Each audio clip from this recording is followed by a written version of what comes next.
been keeping up with my videos, you can probably tell that I love when a piece of music or a soundtrack to a game has thematic consistency.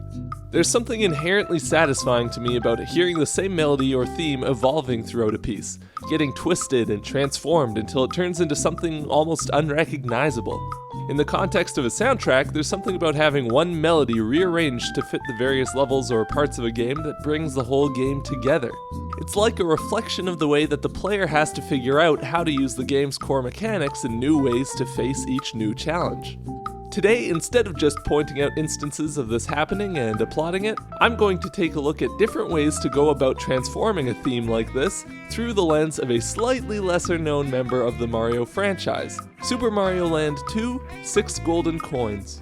This game's soundtrack was requested by patron Thomas Esker, and after taking a listen, I thought it would be a perfect vehicle for this type of analysis. So, let's get started. To start off, let's take a look at the original version of the game's main theme, or athletic theme. It's a well-structured, extremely clear melody with a great sense of direction and a really fun, light-hearted tone. This can mostly be attributed to the melody being constructed of simple chord tones embellished with chromatic approach tones. You may or may not remember me talking about chromatic approach tones in my last Mario video. For those who haven't seen that video or don't remember, chromatic approach tones in a melody are notes that don't fit into the key of the tune, but resolve up or down chromatically to a note that is in the key. This resolution is so quick that you don't even really hear the distance of the out-of-key note, just like how the flecks of yellow in a painting go unnoticed. But the same way you can see the sun reflecting off the clouds, the chromatic approach notes give the phrase a lighthearted, silly flavor. We get a perfect example of this in the very first bar of the tune. This simple intro consists of a walk-up from the 5 to the 1, an easy way to set up the key of any song. But the composer, Kazumi Totaka, throws a chromatic approach note in between the B and the C sharp here to add a little color. Now let's take a listen to how the intro would sound without these chromatic approaches. It kind of loses the tone of the piece, right? But besides affecting the overall mood of the melody, chromatic approaches can be used to create melodic motifs. The opening statement of the melody is simple but extremely memorable. It's a D arpeggio going up and then an A7 arpeggio going down. This by itself is so strong and harmonically clear that it sounds like Mozart could have written it, but an extra memorable twist is added when Totaka bridges the gap between the two bars with this A flat note. We also see this figure, where Totaka embellishes a melodic note by having it quickly dip down a semitone several times throughout this section.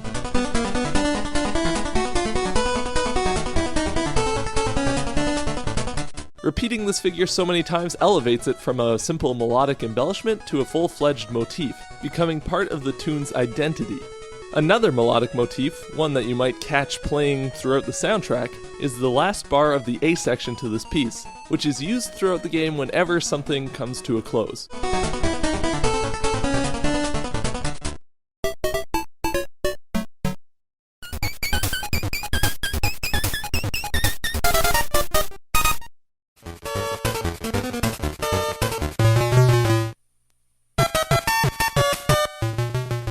Okay, so we have a great melody, now let's see how it gets rearranged.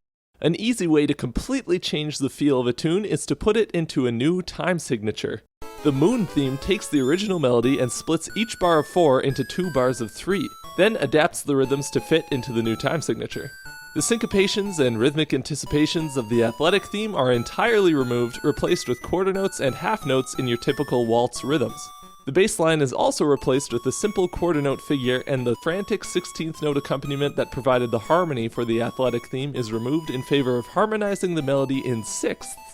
All these choices make for an arrangement that sounds simple, sweet, and most importantly, completely different from the original, all without changing any of the actual melody notes or the underlying chords.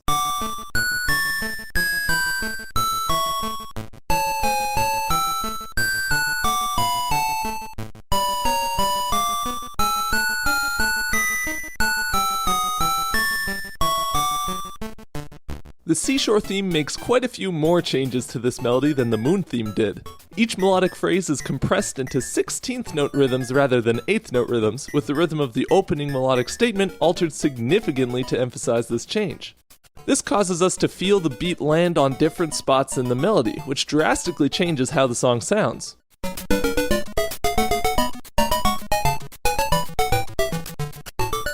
This drastic change was probably motivated by a change in musical genre, as Totaka ditched the ragtime influence of the athletic theme in favor of an Afro-Cuban feel. Notice the use of the clave rhythm, which is ubiquitous throughout Cuban music.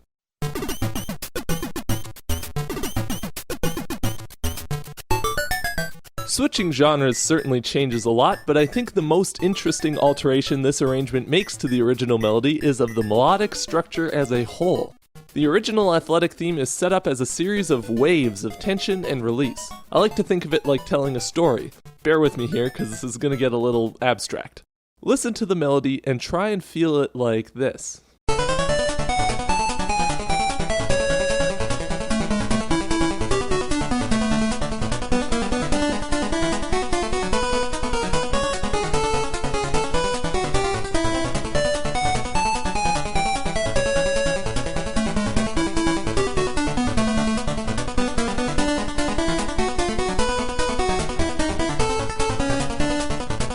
It's not exactly a sweeping epic, or even a particularly ambitious tune, but it still takes the listener through a musical journey of sorts. For an alternate type of structure, let's take a look at the Seashore Theme, which is structured as a series of calls and responses. This lends it a completely different feel from the original, even though it's based off of the same melodic phrases. The Seashore arrangement structure is more like this.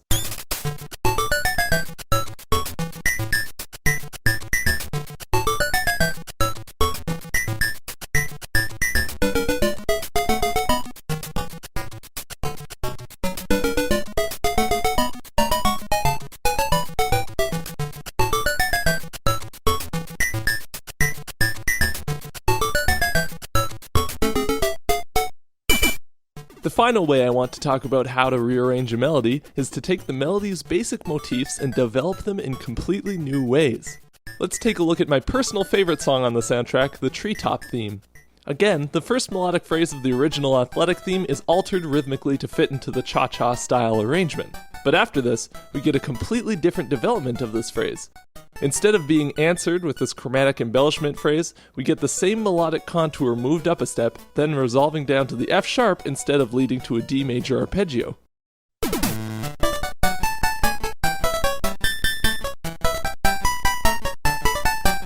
The original tune's second main motif is grabbed for the next melodic phrase in the arrangement, but it's used starting on a completely different note with completely different underlying harmony, and instead of leading up to the original's quirky turnaround or the much used ending phrase, we get a completely new little walk up to this cha-cha-cha.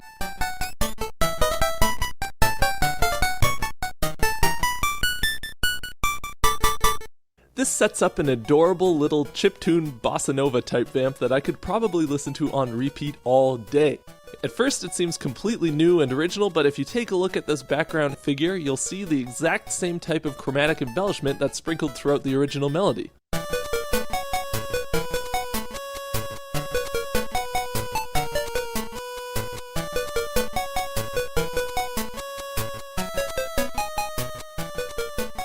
So as you can see, whether it's changing the time signature, changing the structure, or just basing an entirely new melody off of the same motifs, there are lots of ways to rearrange one melody into several different pieces that sound fresh while still sounding familiar.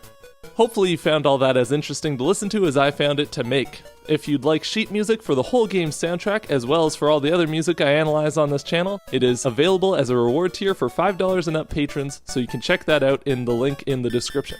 If you have any questions, feel free to tweet me at 8-Bit Music Theory, and thank you all for watching. See you next time.